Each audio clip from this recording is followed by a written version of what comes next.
নমস্কাৰ বন্ধুসকল, মই অভি স্বাগতম জনাইছোঁ মোৰ ইউটিউব চেনেল লাৰ্ণ উইথ অভিলৈ। আজি আমি আলোচনা কৰিম কেইটামান কাৰেণ্ট এফেয়াৰ্ছৰ বহুত গুৰুত্বপূৰ্ণ প্ৰশ্নোত্তৰ বিষয়ে। যদি আপোনালোকে মোৰ চেনেল পৰা এনেধৰণৰ ভিডিঅ' চাব বিচাৰে তেতিয়াহ'লে মোৰ channel learn with Abhik subscribe কৰিবলৈ নাপাহৰিব। আৰু ৭৫তম স্বাধীনতা দিৱসৰ বহুত শুভকামনা যাচিলোঁ। আজিৰ ভিডিঅ'ৰ প্ৰথম প্ৰশ্নটি হৈছে what are the names of two Indians who have won awards at the 64th annual Grammy Awards? ৬৪তম বাৰ্ষিক গ্ৰামী বঁটা লাভ কৰা ভাৰতীয়জনৰ নাম কি?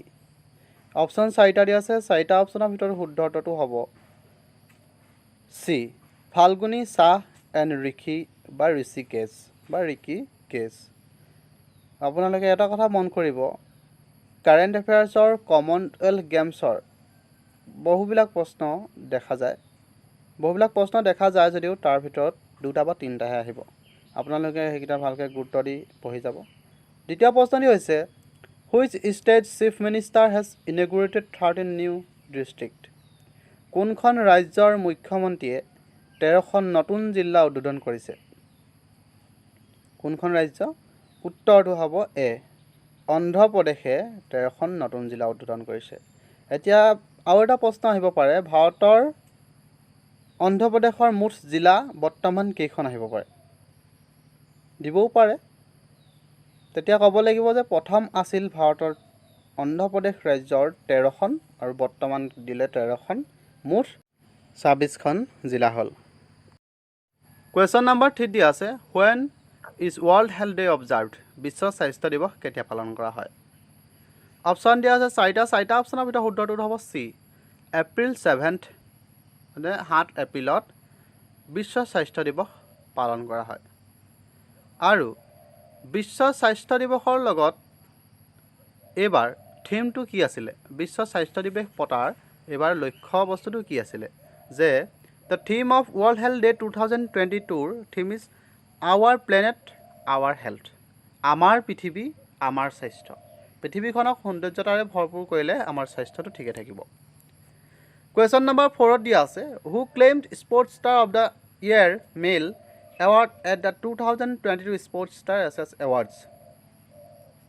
2022 স্পৰ্ট ষ্টাৰ এছ এৱাৰ্ডছত কোনে sports star of the year পুৰুষ বঁটা অৰ্জন কৰিছিল? অপশ্যন দিয়া আছে চাৰিটা অপশ্যনৰ ভিতৰত আমি এটাই ধৰিব পাৰিম এ নীৰজ চোপ্ৰা। আপোনালোকে কমেণ্ট কৰি জনাব যে নীৰজ চোপ্ৰা শুদ্ধ হয়নে নহয়। যদি আপোনালোকে জনায় গম পাম যে আপোনালোকে কাৰেণ্ট এফেয়াৰ্ছৰ বিষয়ে বহুত পঢ়িছে। কাৰেণ্ট এফেয়াৰ্ছত হয়তো বেছি প্ৰশ্ন নাহিব পাৰে, কিন্তু যিকেইটা আহে আপোনালোকে কৰিব পাৰিব। সেইবাবে কাৰেণ্ট এফেয়াৰ্ছবিলাক চাই যাব উইকলি। ইয়াত দিয়া আছে মীৰাবাই চানু কি হয় sports star of the year female award. Lovlina Borgohain দিয়া আছে sports woman of the year মানে ইণ্ডিভিজুৱেল স্পৰ্টছৰ। অৱনী লেখাৰাৰ দিয়া আছে para athlete of the year female. Pramod Bhagat special recognition award.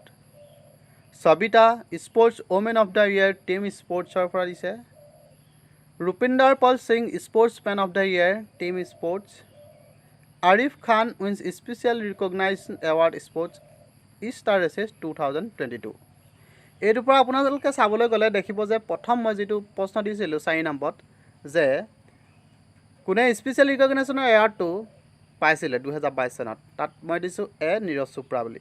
আপোনালোকে কমেণ্ট কৰি জনাব যে নীৰজ চোপ্ৰা হয়নে আৰিফ খান, আপোনালোকে কমেণ্ট বক্সত জনাব।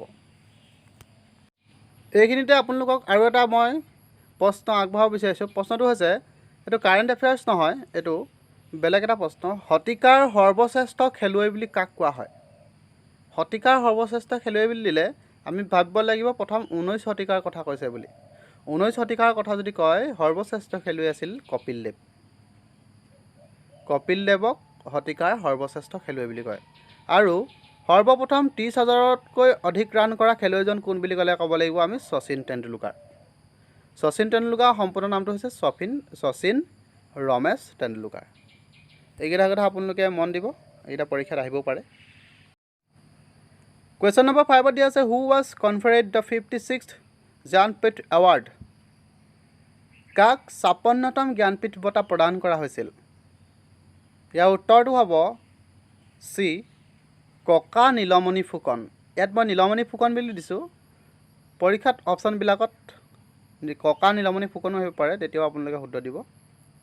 আৰু এটা কথা ইয়াতে কৈ থওঁ যে জ্ঞানপীঠ বঁটা সাহিত্য ক্ষেত্ৰৰ সৰ্বোচ্চ বঁটা বুলি কোৱা হয়। এতিয়া সাহিত্য ক্ষেত্ৰৰ সৰ্বোচ্চ বঁটা কি বুলি ক'লে আপোনালোকে সেইটো ক'ব পাৰিব যে জ্ঞানপীঠ সাহিত্য ক্ষেত্ৰৰ সৰ্বোচ্চ বঁটা। কুৱেশ্যন নম্বৰ 6ত দিয়া আছে which union ministry implements the Ujala programme. কোনটো কেন্দ্ৰীয় মন্ত্ৰালয়ে উজালা কাৰ্যসূচী ৰূপায়ণ কৰে? উজালা মানে এতিয়া আপোনালোকে দেখিছে ঘৰে ঘৰে মানুহৰ গেছ, বিজুলী বাতি সেইবিলাক দিছে।